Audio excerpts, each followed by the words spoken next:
Мы в эфире. Приветствуем вас, дорогие наши подписчики и зрители портала «Питер Татар». Я, Катефана Акифовна Гнединова, сегодня открываю наш эфир, встречу с очень тоже уникальным гостем в преддверии главного праздника, мероприятия, которое состоится через неделю. Что за мероприятие, что за гость, сейчас представлю. Итак, тема нашей сегодня лекции, эфира и беседы «Связь времен». Сабантуи – неотъемлемая часть татарского народа. И мы сегодня пообщаемся с Кутуем Иниятулла Ганиевичем. Иниятулла Ганиевич – председатель общественной организации «Татарское общество Тоснинского района Ленинградской области», Изгеюл, «Добрый путь», заслуженный работник культуры Российской Федерации, в 2013 году указом президента Республики Татарстан награжден медалью Республики Татарстан за доблестный труд, а в 2019 году указом президента Республики Татарстан присвоено звание «Заслуженный работник культуры Республики Татарстан». Итак, Ниятулла Эфенди, приветствуем вас. İsanmısınız? Harlikyon. Assalamu alaikum ve rahmetullah ve berekatuhu. İsanmısınız? Kadirli karındaşlarım, İsanmısınız? Санкт-Петербург'da, Leningrad ülkesinde yaşayan milletteşler.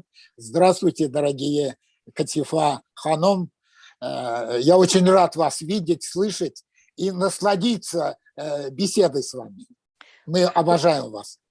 Валейкум ассалам, рахматуллахи баракятуху, взаимно. И дело в том, что вот погода такая летняя, солнечная, и мы так соскучились по Сабантую в том году из-за пандемии. Его, к сожалению, не было. А также вот для меня стало открытием, потому что уже более 20 лет, а точнее в июне в 1998 году впервые состоялся Сабантуй, который инициировали именно вы. И вот, собственно, в этом году это уже будет 24-й Сабантуй. Вот расскажите, пожалуйста, для тех, кто не знает, что это за праздник Сабантуй, потому что он полюбился всем народам Российской Федерации, к нам приходят на праздник, вместе участвуют во всех этих состязаниях, угощаются. Но по сути, что знаменует праздник Сабантуй? Подскажите, расскажите. История Сабантуя уходит вглубь веков. Наши далекие предки, жители Великой Волжской Булгарии, когда-то, в стародавние времена, начали обрабатывать землю, сеять злаки весенней порой.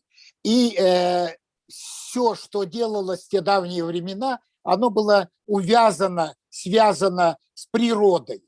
А к природе надо было обращаться на «вы».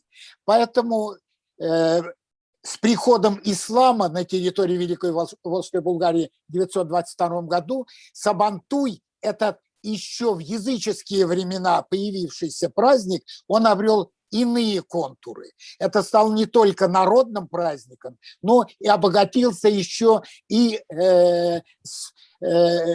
исламом, с кораническим подходом к труду как таковому, хлебу насущному как таковому и труду землепашца, земледельца. Так вот, Сабантуй – это праздник конкретного труженика, земледельца, игенче, тот, кто работает на игень, кто пашет землю, кто бросает туда злаки и ждет с непременной надеждой, что осенью Всевышний Творец одарит его труд обильным урожаем.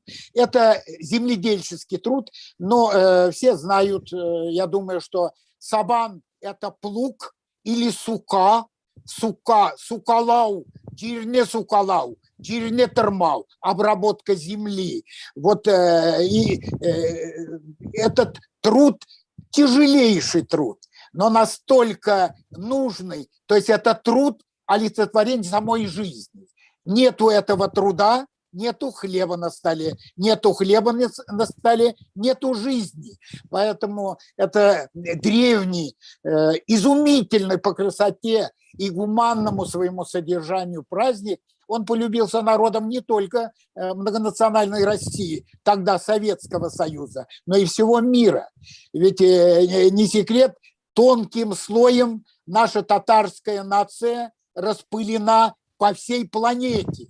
Они живут, наши собратья живут и в Канаде, в Австралии, в Африке, наконец. И все равно на генетическом уровне позыв души их призывает, взывает, чтобы весною обязательно и там, где не знают глубинных смыслов, возможно, этого праздника, проводить этот праздник. И народы, кто приходит туда, не только татары, иные и другие народы, они восторгаются. Восторгаются не только красотой самого праздника, но глубинным смыслом и значением. Немного праздников на земле, где труд так высоко оценивается не только человеком самим, но самое главное Всевышним Творцом. Харакат-те баракат, говорится у нашего народа, в труде благосостояние. А вот мы уже в самом начале я сказал, что именно труд земледельца, землепашца определяет и национальное благосостояние державы. Ни нефть, ни газ, ни иные другие технологические достижения сегодня определяют жизнь на земле, а кусок хлеба. Без хлеба ни нефти добывать будет некому, ни газа и так далее и тому подобное. Поэтому если есть на столе хлеб, значит, есть жизнь в этом доме. Вот таким образом, кратенько могу сказать. И потом праздник Сабантуй, и это издревле очень ритуальный праздник. Там ничего не было лишнего. Наш далекий предок, прежде чем и праздники, надо сказать, раньше проходили у межи поля, того поля, которое будет спахиваться, а потом туда лягут зерна, а это был праздник накануне посевной страды и вплоть до конца 19 года. Это только Великая Октябрьская революция поломала уклад жизни, поэтому Сабантуй уже начал обретать другие контуры, но смыслово-то оставался тоже, это праздник земледельческий, но утратились ряд таких очень светлых каких-то элементов. Допустим, накануне выхода на пашню непременно топилась баня.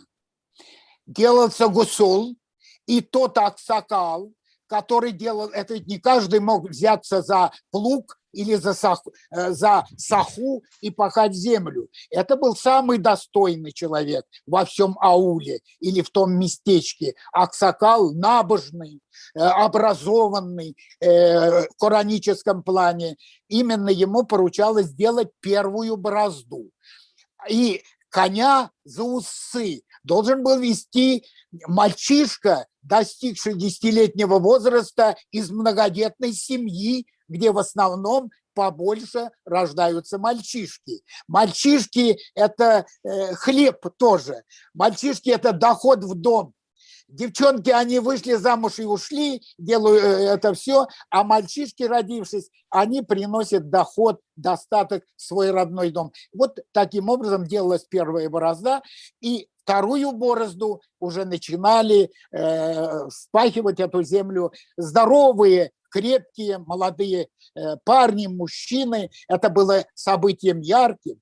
А дома в это время непременно женщины, бабушки, мамы пекли куймаклар, бютен, тамле рызыклар, другие национальные вкусности и ждали с первой пашни, с первого трудового дня вот этих рабочих. И это все начиналось со слова «Бисмилляхир рахманир рахим», с обращением ко Всевышнему Творцу, и потом непременно заканчивалось это тоже благодарение Всевышнему Аллаху, чтобы тот труд, который сегодня именно с первой борозды был начат, чтобы он привел осенью к обильному урожаю.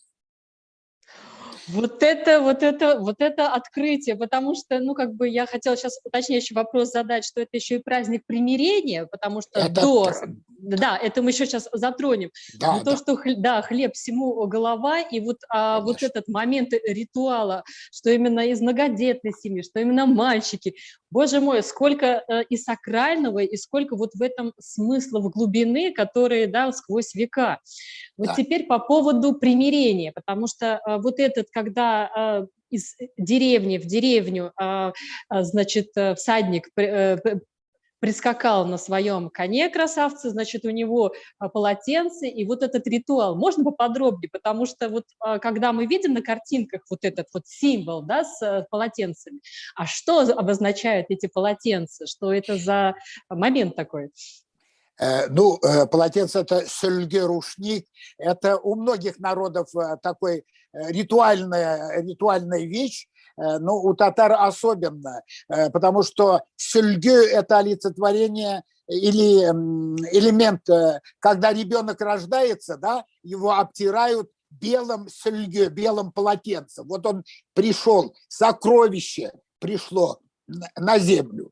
И поэтому все, что связано с этим полотенцем, оно несет очень такое сакральное, очень глубоко смысловое значение. Я подчеркиваю, не только у татар, и у других народов, и у белорусов, и у украинцев, и у других. Да. А примирение дело в том, что татары, пожалуй, редкостный народ по сравнению, чтобы не обидеть никого, и русские они общинные. Татары очень общинные люди. Иногда говорят, ну, татары вот там такие как бы любят повоевать, любят то, сё, 3-10. Это самое чуждое для татар занятие – это воевать. Они любят за общим дастарханом привечать гостей. Сами, может быть, не так любят по гостям ходить, им некогда. Они всегда в работе. Но уж если гость пришел, он забывает обо всем, бросает дело, садится. Это праздник примирения. А в те годы, действительно, это во все времена, человеческое сословие, оно такое, что находятся какие-то причины для неурядиц каких-то между аулами, даже не между аулами, между конкретными субъектами. Но, естественно, каждый аул за своего там сына, который, может быть, не очень и прав был, повздорил со своим соседом из другого аула, начинается какая-то, понимаете, непонимание какое-то.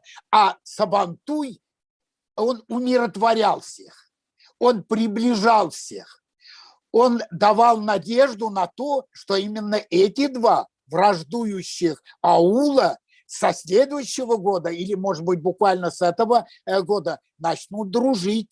Более того, когда будет богатый урожай, надо же будет этот урожай еще, другая же проблема, вовремя убрать, чтобы до осенних дождей, возможно, пригодится помощь не только своих аульчан, и из соседнего аула.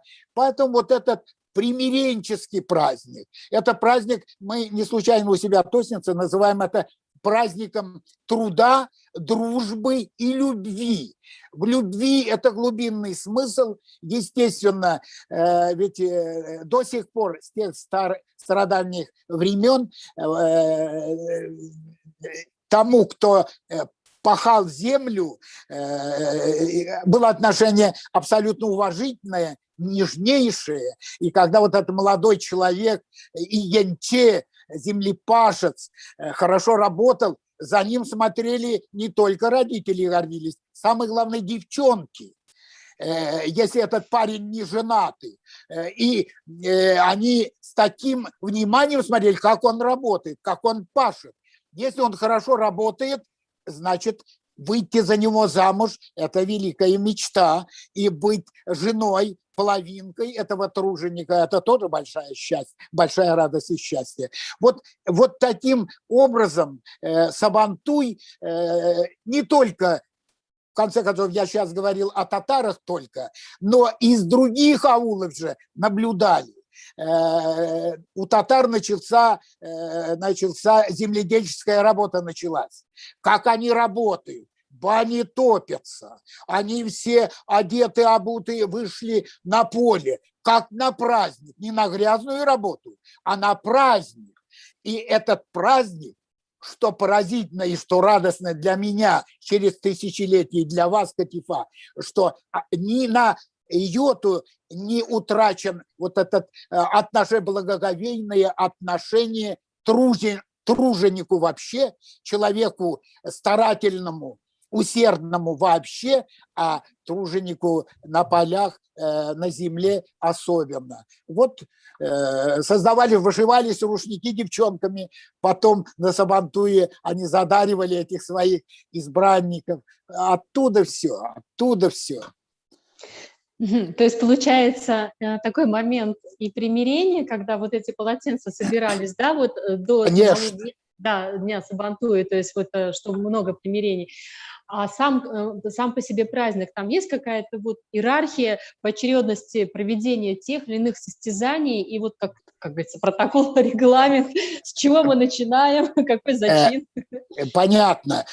Ну, прежде всего, Сабантуй начинается, конечно, точно так же в татарстанских аулах и в тех местах, откуда родом наш любимый праздник Сабантуй, в нашей исторической родине, в Татарстане, там отношения в аулах точно такое же, наверное, как и 100 лет тому назад. И баня накануне Сабантуя, и подготовка одежды накануне Сабантуя, упряжи для лошадей накануне Сабантуя, за неделю, может, уже за месяц, хороший утварь, чтобы конь блистал под этим всадником. И прочее, прочее. Естественно, именно оттуда и идет такой целостный какой-то системный характер вот этого нашего замечательно любимого праздника. И должен сказать, когда в 30-е годы начались великие миграционные процессы после революции, начали, раскулачили, то есть те землепашцы, благодаря трудов, мускулов которых эти семьи, эти люди слыли богатыми, благополучными. 30-е годы ведь на них пошла напасть, их начали раскулачивать и прочее, прочее.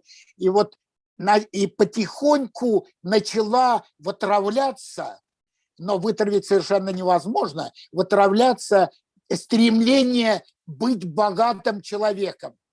Будьте все средняками, будьте одинаковыми, и лодырь, и труженик, который день и ночь работает, чтобы у него на столе был не просто черный хлеб из мекины, а чтобы был боярский калач, чтобы бәлеш, зур бәлеш, чтобы был котлама, чтобы был перемеч, чтобы куштили, чак-чак, бюбадия, бютене.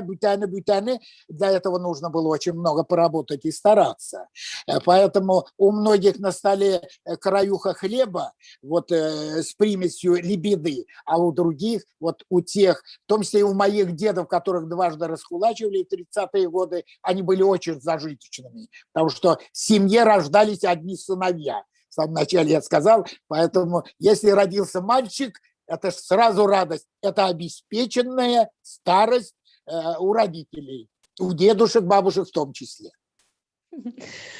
Вот оно как. А теперь по поводу иерархии. Вот там же много вот этих моментов состязательных, и это же праздник, который реально объединяет всю семью, там и для мальчиков, и для девочек, и в общем, вот можно поподробнее, потому что это целая такая красота. Ну, не то, что Олимпийские игры, но все равно кто ловкий, кто ловкий, кто смелый и так сильный.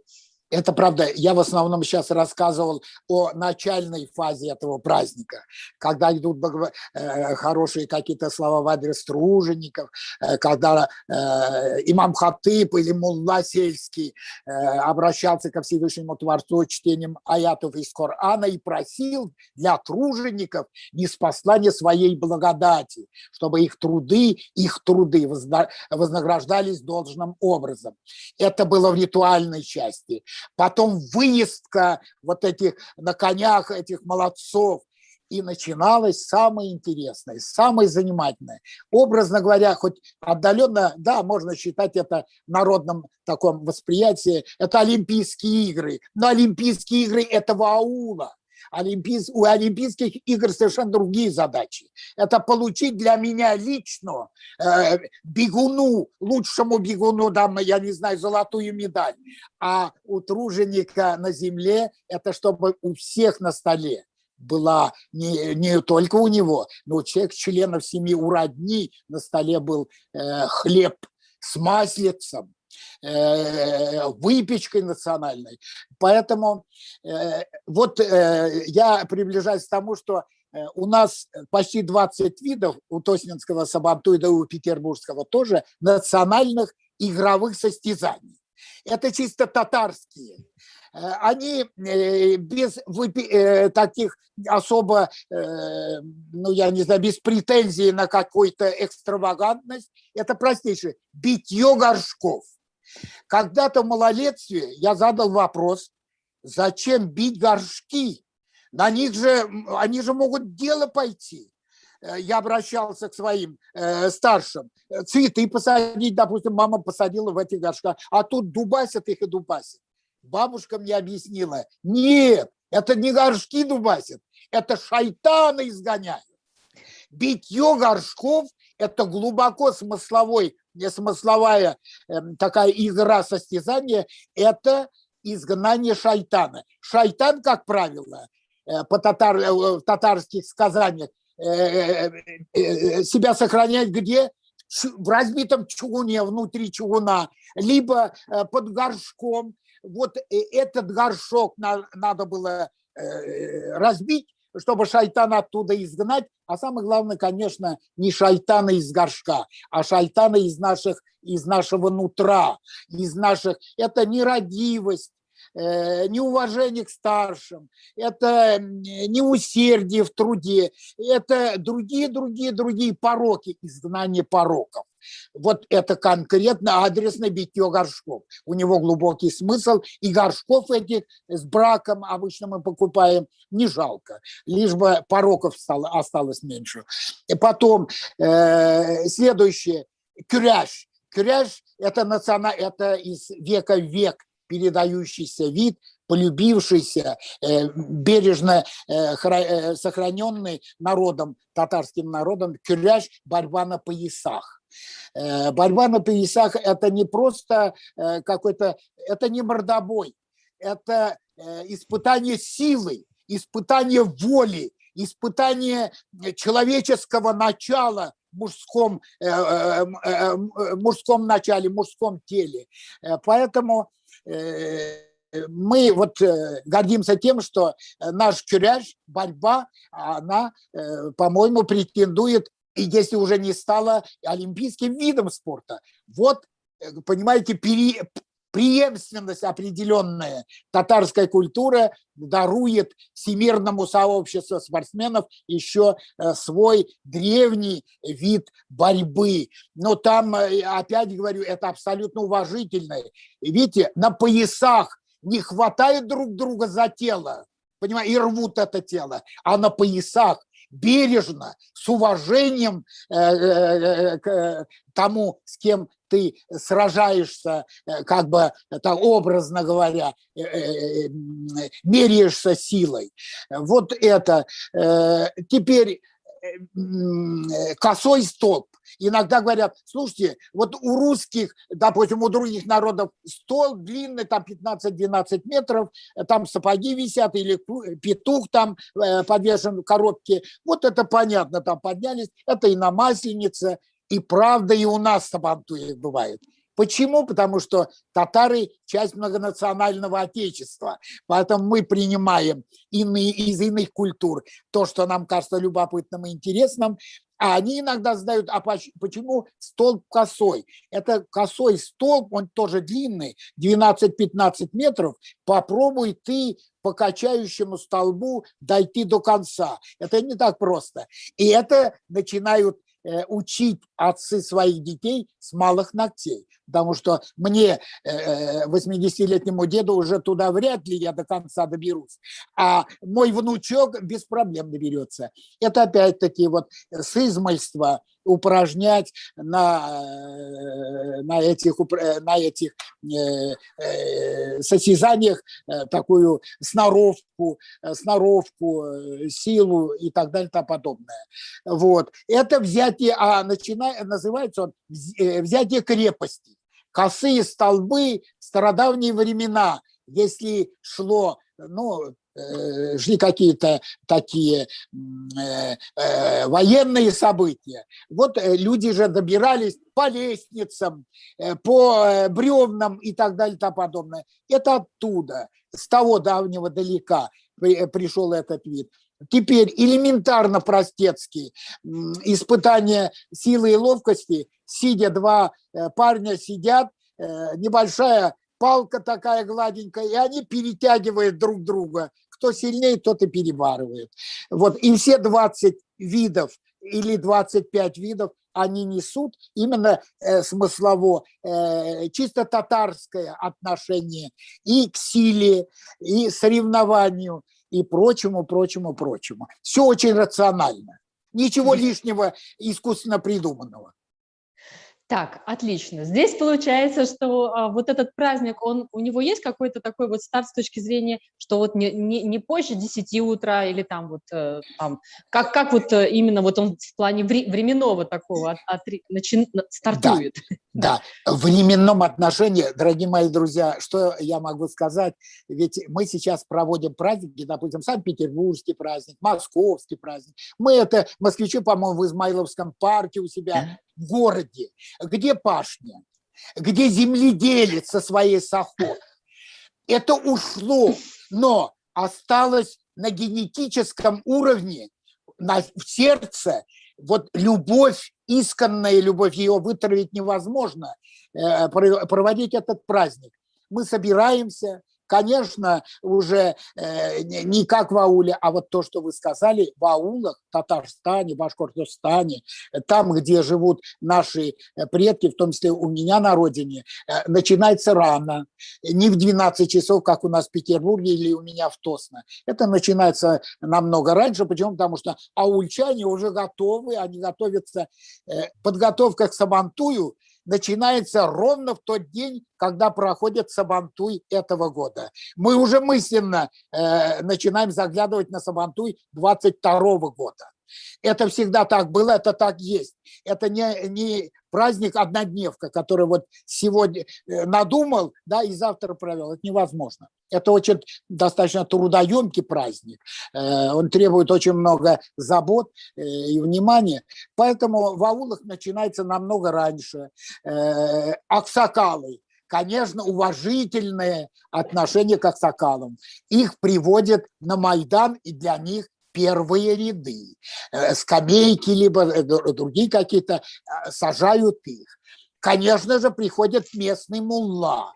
Мулла начинает со слова обращения ко Всевышнему Творцу о том, что слава Аллаху, мать посеяли злаки, вот теперь, значит, пришли на сегодняшний праздник. Дай Бог, чтобы мы наслаждением сегодня провели день, чтобы не было тут переломов во время состязаний, еще чего-то, чтобы праздник был в радость, чтобы мы ушли отсюда без «ой, лучше бы мне не ходить туда», а «как хорошо, что я был на празднике», с желанием, что непременно я буду ждать следующего Сабантуя и приду. Вот с таким посылом обычно праздники. Да, они начинаются не позднее. Мы были как-то в Арском районе Татарстана. Арский район – это наш район побратим Тосненского района. И они нас пригласили, руководство района, несколько нас из татарского общества на свой праздник Сабантуй. Это, конечно, пиршество, это красота неописуемая, потому что там труженики, там вот эти землепашцы, не асфальтовые понимаете, жители на асфальте живущие, а которые пропотевшие потом 100 раз, пока вот добывают этот хлеб насущный. Начинается пораньше и заканчивается тогда, когда заканчивается, потому что там много соревнований. Обязательно конные скачки. Но конные скачки без этого нельзя, если есть условия. У меня в шапках в Тосно нет таких условий, я себя чувствую ущербным. А когда в Татарстане, боже мой, это молодцы, молодые ребята, нас скачут на этих шикарных конях, а конь – это вторая половина татарина. Конь, такое впечатление, что татарин, он рождается как бы уже верхом, мужчина верхом на коне, хотя еще до коня ему надо несколько лет прожить. Вот таким образом. Так, вот теперь расскажите, как получилось первое создать вот в Тосне Сабантуй, потому что, ну, как бы получается вот этот момент, когда все это вот так вот затиралось, да, вот все эти традиции, и вот возобновить вот этот ренессанс, какие были впечатления, когда вы согласовывали это вот, почему получилось, да, это все дело воссоздать и так крепко уже 24-й раз в этом году, иншаллах, Аллах берса, он состоится. Вот с чего все началось, вот как это происходило? Все это началось во многом благодаря появлению в городе Санкт-Петербурге постоянного представительства Республики Татарстан в Санкт-Петербурге, в Ленинградской области, их поддержка. Это просто абсолютное. И, конечно же, отношение руководителей Тосненского района. Тосненский район – это очень такой передовой сельскохозяйственный район. Здесь умеют ценить труд земледельцев. Поэтому, когда мы создали татарское общество, оно появилось годом раньше, в 1997 году, где первыми гостями были руководители нашего района и, конечно же, постоянный представитель Республики Татарстан. И вот здесь к возрождению всех наших замечательных, в том числе Сабантуя, возрождение Сабантуя и прочих мероприятий татарской национальной культуры обязано нашим пассионариям, нашим великим татарам и татаркам Санкт-Петербурга, и среди них один из первых – это Мухлиса Хамзиновна Зарипова. Это легендарная личность. Она с 60-х годов собирала нас, татарчат. Мы собирались где-то в подвалах домов культуры, якобы под видом, что мы там изучаем татарский язык, имля, старотатарский язык, а в самом деле это было изучение, в том числе и чтение Корана. Имля, татарский язык, он ведь на арабице, на арабском языке. Вот. И вот первые сабантуи с их поддержки, с их участия, с их обращения к нам еще тогда молодым и довольно глупым таким ребятам, которые оторванные от таких национальных корней в крупном городе, много соблазнов других, а тут какой-то Сабантуй, а тут какой-то, понимаете, еще чего-то. И вот они нас как бы возвращали к нашим истокам. Я не могу не сказать о Сайразыне Вельшаковой. Это наш соловей татарский, это преподаватель консерватории. Но среди них вы слышали наверняка Рустама Афанде Кучашева, так рано оставившего нас. А возрождению петербургский Сабантуй, ленинградский Сабантуй обязан Абдулле Ага, Абдулле Абы Кучашеву, отцу Рустема. Об этом знают все старики, татары и не очень старики. Поэтому вот эти люди под свое крыло начали притягивать нас, молодых, еще тогда, может быть, безусых, не очень настроенных на национальную культуру, потому что мы были оторваны во многом. Мы же из аулов оказались в Ленинграде. Порой изначально и без знания русского языка, но жажда жизни в этом мегаполисе быстренько заставляла нас забывать свой язык во многом так случалось, и приобщиться русскому языку, иным языкам, чтобы хлеб свой насущный добывать. Вот, поэтому вот таким образом началось 60-х годов в Ленинграде возрождение сабантуя. Мы ездили и в Левашове, и в районе Кузьмолова, в разных местах. Народу было намного меньше. Это сейчас до 100 тысяч собирается в Энколово. А тогда это просто семья одна большая. Мы несем, допустим, перемеч, вы принесли там помидоры, огурцы, накрываем общий дастархан, ковер на земле, играем, поем, потом обедаем. Понимаете, вот сабантуи начинались из очень семейных, очень таких сближающих факторов. И в том числе, я бывая в Тосно, у меня много татар живет в Тосненском районе 3 века. Они по указу Петра I были переселены из Казанской губернии, здесь осели, оседали по мере силы и возможности, пустили корни и сохранились. И отношение такое уважительное к татарам в Тосненском районе, оно не испарялось никогда, к ним относились очень хорошо, как к хорошим соседям, трезвым людям и быстрым на оказание помощи соседям. Если у меня сломался там, я не знаю, утюг, сосед, который обладает этим, он прибежит, утюг починит. Либо еще другая помощь нужна от татарина, что-то там починить, он побежит и сделает все. Вот так мы... И у меня... Ко мне начали задавать вопрос. Мои тосненские старики и старухи. Они говорят, слушай, Ганеич, Инатулла, ты же был на празднике. Вот мы, правда, и не смогли бы, но ты нас не пригласил туда, мы же тоже бы хотели. И у меня началось свербить в душе.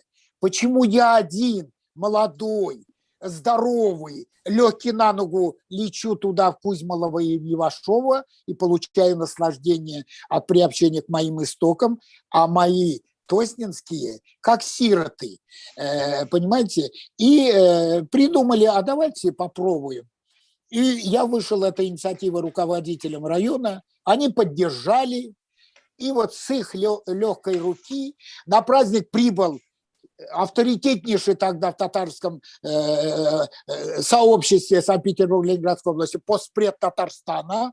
Это личность государственная. Он приехал, он приветственными словами обратился и к нам, и к руководителям района. И так вот началось восхождение тосненского сабантуя к сегодняшнему дню. Сегодня наш тосненский сабантуй из местечкового, семейного, когда мы в складчину эти праздники проводили, он обрел иные контуры. И я благодарен неслыханно губернатору нашему высокоуважаемому Александру Юрьевичу Дрозденко. Он поддерживает, и 2016 года тосненский сабантуй обрел статус ленинградского областного сельского сабантуя. Это правильно. Тосненский район сельский. Мы проводим на сельской местности, на берегу озера в Шапках, и по всем этим параметрам мы не лукавим нисколько, да, мы жители села. Вот. И вот таким образом этот праздник поддержан был. И сегодня мы идем поступательно, как бы вот к 25-летию в следующем году, иншаллах, 25-й раз. Курай, начинаем мы всегда со звука курая, позывные курая. Наш курай – наш инструмент. Вот курай возвещает о том, что 24-й сабантуй в этом году на Тосненской земле откроется 12 часов 13 июня 2021 года.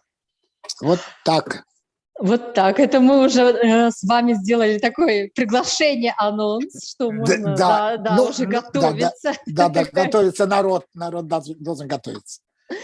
Так, значит, если говорить вот, ну, как бы вот это вот эстафета, да, вот за 24 года, как он преобразовался в глобальном смысле, я поняла. А что именно вот в этом году будет? Вот что будет ожидать гостей, участников в 2021 году Сабантуи? Вот интрига. Да, интрига. Катифа Ханум, я что должен сказать? Каждый год Тоснинского Сабантуя, он имеет свою определенную еще тематическую направленность. Да, я по профессии работник культурного фронта. Я всю жизнь работал на этом поприще, поэтому эти сабантуи, любые праздники мне проводить немножечко легче, чем моим коллегам, которые из других отраслей. Поэтому это мое преимущество, но их преимущество в том, что они тоже делают это настолько добросовестно, что я у них учусь. Каждый год к чему-то, если это годовщина, допустим, нашего любимого Тоснинского района, нашей малой родины моих детей и внуков, мы, естественно, вот прокручиваем, и сквозной линии проходят отношения к нашей Тоснинской родной земле. Этот год конкретно, 24-й наш Сабантуй, он имеет в своем арсенале очень важных три таких усиливающих этот праздник обстоятельства. Во-первых, это год рождения, это юбилей великого певца татарской национальной культуры, в том числе и Сабантуя, это Габдулла Фадде Тукай. Ему 135 лет, мы очень хорошо, широко отпраздновали в Тосне его юбилей в апреле. Это 115 лет нашему тосненцу, великому поэту, герою Советского Союза, лауреату Ленинской премии, поэту-антифашисту Мусе Мустафичу Джалилю. И иногда говорят, а какой же он тосненец? Он родился в Оренбурге, но он прибыл сюда в войну защищать мою тосненскую землю. Ту землю, на которой я живут мои дети, внуки, грядущие потомки мои будут жить. Конечно, Мусе Джалилю. Теперь наш любимый президент, мы именно к нему относимся так по-родственному, почти фамильярно. Рустам Нургалиевич Минниханов, он объявил в Татарстане 21 год, год национального родного языка и народов многонационального Татарстана. То есть этот год в Татарстане целый год, с 1 января по 31 декабря, под эгидой вот этого возрождения культуры родного языка. За этим это не только татар, но и всех народов, живущих в Татарстане. Поэтому для татар это крайне важно сберечь, сохранить свой родной язык. Почему? Потому что язык уходит. Самое большое такое страдание у моего поколения, когда мои внуки не вполне владеют родным языком.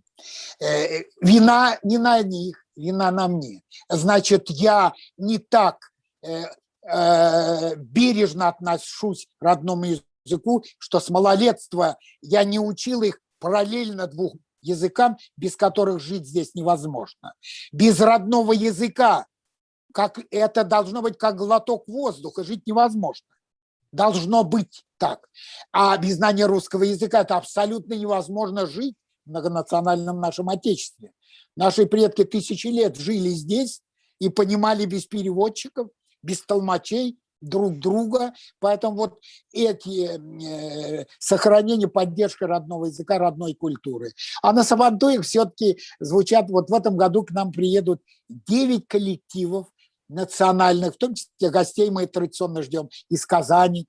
Спасибо Великое Министерство культуры, Всемирному конгрессу татар. Они всегда присылают нам как бесценный большущий подарок замечательных артистов с именами. Если даже они без имен, они с языками, казанскими языками.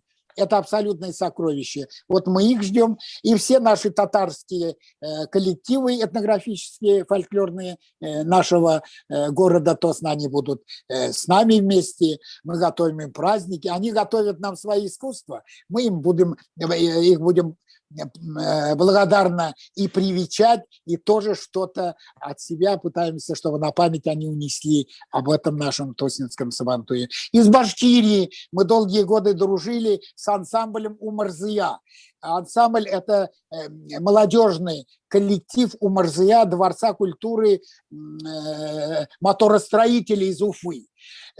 Народная артистка Башкирии возглавляла этот коллектив, и когда-то очень давно, в 2000 году, они ехали через Ленинград, Прибалтику, даже не Прибалтику, а Скандинавию. И позвонили: вот у нас свободный денек есть, а у вас Сабантуй, не примете нас? Я говорю: как же не примем? Мы вас ждем всю жизнь. Мы их приняли. В следующем году они сами приехали к нам.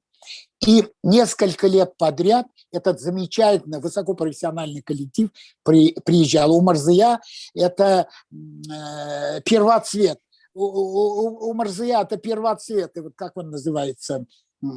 Который первым появляется на Божий свет, когда еще только снег растаял, и первые цветки появляются. Это тот ансамбль появился в 2000 году как первоцвет на сцене Тоснинского Сабантуя.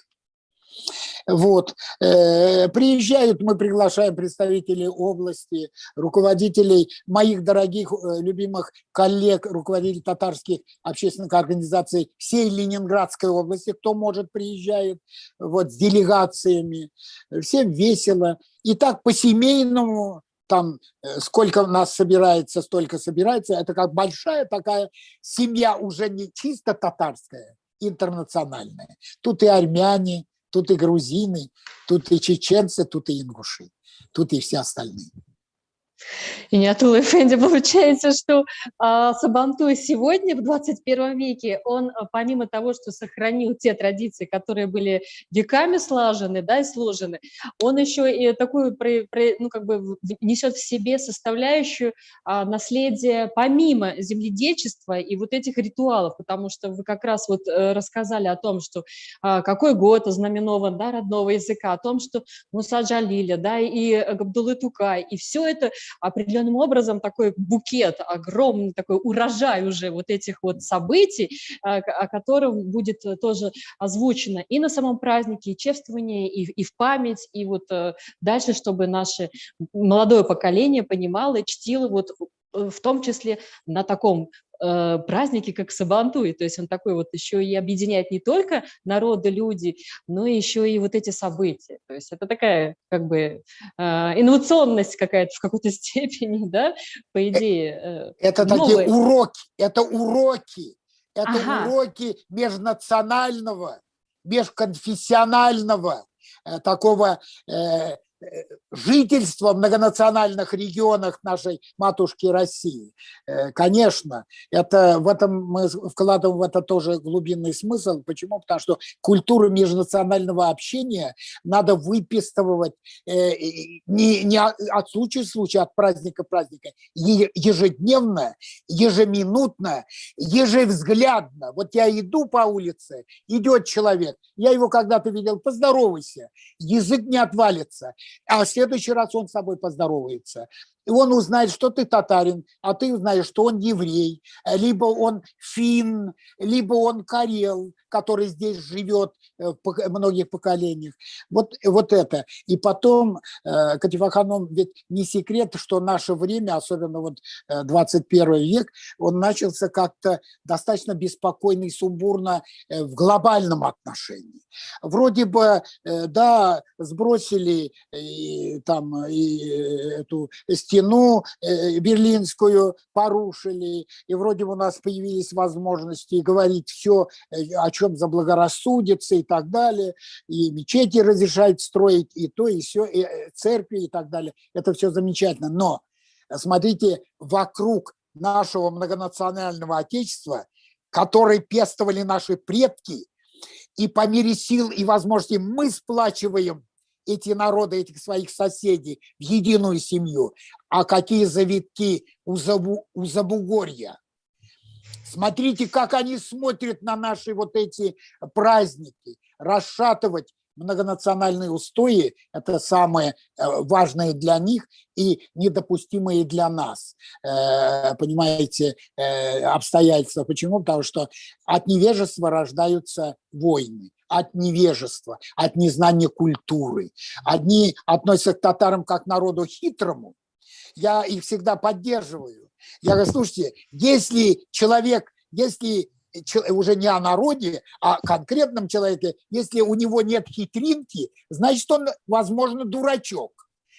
Не дай бог, целые народы ведь дурачками не могут быть. И вот эти отдельные дурачки, они могут как дрожжи там возбудить и так далее. Поэтому нам надо знать культуру друг друга. Нам нужно уважать те лучшие качества, которые сплачивают нас веками, тысячелетием. Вот это очень важно. И да. Да, получается, вот мы с вами затронули вопрос национальной безопасности, потому что реально суверенитет, он в многообразии национальностей, которые представлены в Российской Федерации. И вот этот ностальгический момент, и когда, допустим, я отдыхаю где-то уже за рубежом и встречаю представителей Средней Азии, они с таким вот, вы знаете, вот чувствительным таким моментом, что ну как же так, СССР, вот, да, вы-то разошлись, мы-то внутри, да, в России, и при этом самая большая страна в мире, государство, да, Российская Федерация, и вот это ее многообразие, красота, глубина, способность находить общий язык, и в том числе благодаря таким мероприятиям, как Сабантуй, который искон веков, да, вот, ну, как бы, собственно, чествует труд, настоящий земледельческий труд, сегодня еще дополнительно является соединительным таким, как я понимаю, вот между народами, и, безусловно, все, что вы сказали, мне как общественнику это так откликнулось, и сердцем я с вами. Я когда только переехала в Санкт-Петербург, да, сразу же посетила Тоснинский Сабантуй, который вот в шапках, да, добралась, там же рядом озеро, пруд, что-то. Шикарно. Озеро шикарное. Да, то есть это такая красота, думаю, ну надо же, это какая-то жемчужина, потому что, правда, в Москве это Коломенский, Измайловский, то есть это такие разные площадки, тоже, безусловно, красиво проходят. Конечно. Да, но здесь вот этот колорит, вот именно, как вы сказали, сельскохозяйственного вот компонента, то, что вот ближе к природе, ближе к земле, он, безусловно, ощущается. Так что, ну что ж, здесь вот, ну, получается, мы от такого вроде бы вот этнографического момента перешли к глобальному, национальному, и, пожалуй, вот Сабантуй – это такой вот, ну, как бы такой праздник, мероприятие, которое знаменует вот эту всю любовь татар, в том числе, да, и к своей отчизне, ну, как бы к государству, и площадка, территория, где встречаются дополнительно еще и другие народы, и вот этот вот, как вы сказали, гармонизация межнациональных отношений ежевзглядно, да? Вот так вы сказали? Ежевзгляд. Я сказал так, потому что если от случая к случаю, от Сабантуя до Сабантуя можно забыть. А когда ты это упражняешь в себе каждый день и каждое мгновение, вот идешь по городу, идет человек скучный, поздоровайся с ним. Может быть, он немножечко развеселится. Вот я с таким посылом сам живу, и мне очень импонирует, когда кто-нибудь посторонний человек знает меня, не знает, так поздоровается. Мне это доставляет огромную радость. Ну что ж, а нам огромную радость доставляет то, что вы есть у нас. Как здорово, что вы есть у нас. У нас уже Сабантуй начался, получается, сегодня, потому что за вами как раз афиша. 13 июня в 12 часов Курай прозвучит, ознаменует Сабантуй в Тосно. Значит, всех приглашаем, зовем туда. Все чаты, которые связаны с татарами, с башкирами, они уже гудят. Все делают пост о том, что Сабантуй, Сабантуй, все ждут. Поэтому мы очень рады, что мы смогли за неделю сделать такой вот анонс. Благодаря вам мы нашли время с нами поговорить, да, пообщаться. И в заключение, вот какие пожелания для наших зрителей, слушателей по поводу вот и Сабантуя, и в целом для татарской нашей общины, которые смотрят наш эфир, на самом деле смотрят не только здесь, вот в Санкт-Петербурге, Ленинградской области, а вообще по всему миру, потому что как бы интернет, он в этом плане нас не ограничивает. Вот что вы скажете нашим зрителям? Пожалуйста. Что я скажу?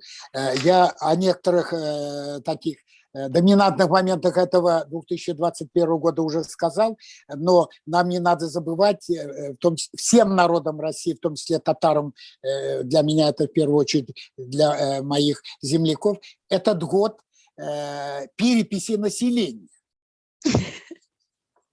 Понимаете, из праздников будней, но за этими буднями будущие праздники. Когда я бываю на съездах Всемирного конгресса татар в Казани 1 раз в 5 лет, нам дают раздаточный материал. И там читаем, условно скажем, в том-то регионе татар жило в 2010 году 200 тысяч, а через 5 лет их оказалось только 5 тысяч. Я начинаю сразу беспокойно оглядываться по сторонам. А что? А куда они делись? Куда пропали? Вроде бы у нас не было такой поголовного какого-то поветрия, что всех сдуло, понимаете, татар. Отсутствие родного языка – это одно, а за родным языком, оказывается, в переписных листах написано очень умно и тонко. Владеешь каким языком владеешь? И, естественно, я татарин, я пишу татарским, я должен владеть как воздух. Это как воздухом дышать, правда? Это татарским, это понятно. А я иногда пишу другим языком владею. Любой другой язык – это уже не на мою мельницу вода, а вода в другую мельницу. Хотя другие мельницы, они тоже как бы мои, но я же должен печься о своем собственном, о моем, который вот тут, на сердце. Поэтому я желаю и прошу у Всевышнего Творца ниспослать своей благодати, чтобы мы не уменьшались, татары, а росли количественно, чтобы демографию, Татарстан – это такой пилотный регион. По всем позициям технологическим он впереди чуть ли не Европы всей. То и в демографическом отношении, чтобы мы были передовыми. Чтобы мы уже много раз, я говорил, мужчины, рождение мужчин в татарской семье – это и пи туда, хлеб родился, говорили наши предки. Когда повивальная бабка принимала у роженицы ребенка, матушка смотрела, кого же я сегодня подарила своему мужу и миру. Говорит, и пи туда, хлеб родился, хлеб и янче родился. Вот чтобы были и янчеляр, и, конечно, чтобы были пары для этих красавцев, мужчин наших татар, чтобы нас не убывало, а прибывало из года в год, чтобы в доме был достаток, чтобы из душ не уходила вера во Всевышнего Творца, потому что без его поддержки ничего нет. Какими бы мы ни были атеистами, не атеистами и прочим, если у нас на сердце нету любви к нему, тогда у нас нет любви к самым близким людям. Ближе его ничего нет, он дал нам жизнь. Он дал мне счастье с вами общаться. Он даст, иншаллах, возможность через неделю мне, уже пожилому человеку, встретиться с моими земляками и насладиться общением с вами со всеми. Поэтому большому нашему Отечеству, которую строили мои предки, тысячелетнюю российскую державу, чтобы не коснулось ни одной беды, чтобы мир царил до скончания времен над нашим Отечеством.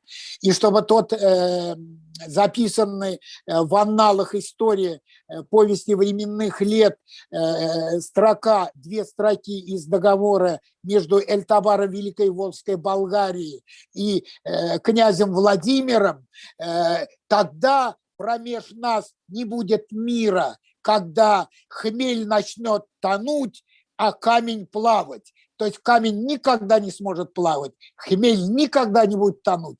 И на межнациональной, межконфессиональных отношениях никогда не будет у нас непоняток. Мы должны быть гармонично бережны друг к другу и сыновьям всех, говорящих на всех языках и исповедующих одну и ту же веру великого Творца. Все народы, только мы у него просим помощи, поэтому мы под его защитой всегда жили в мирной, благополучной, богатой, обильной, многосемейной жизни. Рахмат Бигзур сізге. Счастья вам огромного. Я слежу за вашими, за Равилем Закировым и за вами. Это вы даете нам уроки восприятия национальной культуры, уроки родного языка, уроки родной культуры. Хотя очень тонко, умело вы вроде и вложите и русское слово, и татарское слово, но они звучат одинаково по-родственному из ваших уст. Вот мы так и должны жить, любви друг к другу. Аминь, аминь, да будет так. В общем, это вот практически вот это вот все, что вы слышали, это у меня сразу же плечи, крылья. И да, мы будем рады и новым встреч с вами, как говорится, в офлайн. Благодаря интернету мы сейчас смогли оперативно соединиться, потому что вы в Тосном, все-таки в Санкт-Петербурге. И да, до встречи. До встречи. До встречи. Я тогда еще раз представлю вас нашим зрителям и поблагодарю, что с нами сегодня, уважаемые зрители, был Кутуев Иниятулла Ганеевич, председатель общественной организации «Татарское общество Тоснинского района Ленинградской области ИСГЕЮЛ «Добрый путь», заслуженный работник культуры Российской Федерации и в 2013 году указом президента Республики Татарстан награжден медалью Республики Татарстан за доблестный труд, а в 2019 году указом президента Республики Татарстан присвоено звание «Заслуженный работник культуры Республики Татарстан». И сегодня с Иниятуллой Эфенди мы поговорили про связь времен. Сабантуе – неотъемлемая часть татарского народа. Мы всех ждем на Сабантуе 13 июня к 12 часам. Курай ознаменует открытие Сабантуя. Ассаламу алейкум ва рахматуллахи ва баракатух. Всем мира, добра и счастья. Ва алейкум ассалам ва рахматуллахи ва баракатух. Аминь. До встречи, иншаллах. До встречи. Рахмат.